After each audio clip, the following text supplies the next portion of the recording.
Ganun, para ma-recommend natin ng ano, Summit Hotel. Ang Summit ay katabi lang ng Hotel Glass. So, ito yung front desk nila. 24 hours siya. And dito ay, ito yung pinakalabi nila.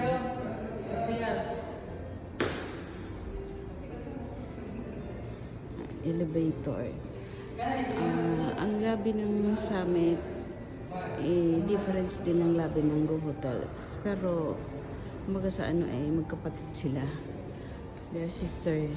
Siguro, isa lang ang may-ari. So, ayan. Summit Hotel. And then sa kabila is the Go Hotel.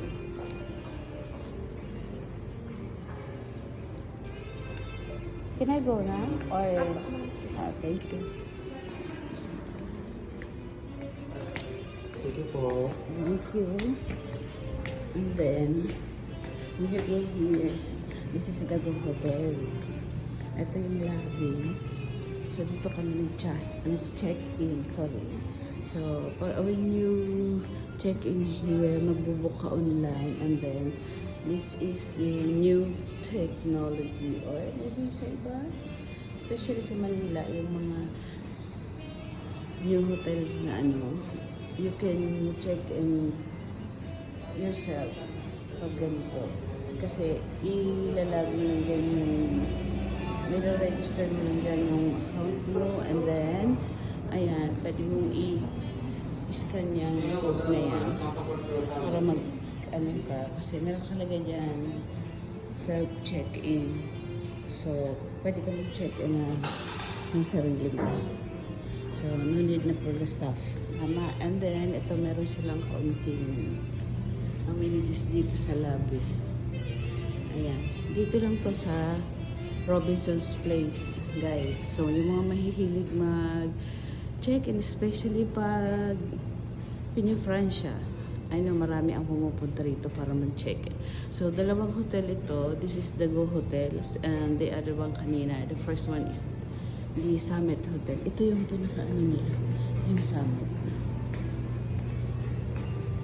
We don't have to, kailangan ba natin yan para bumaba. So, ito yung elevator nila.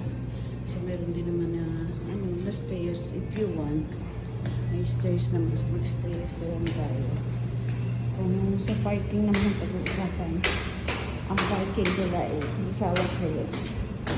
Make your own choice kung saan nyo gusto mag-park. Sa basement o sa labas. Kasi sa labas, maraming parking. Here, so yun yung dito. Sa basement lang naman. So, hindi na ako na-elevate. So, this is the parking sa basement. Oh, gusto nyo. Meron din naman sa labas open parking. And this one is the elevator of the Summit. Kambal nga sila.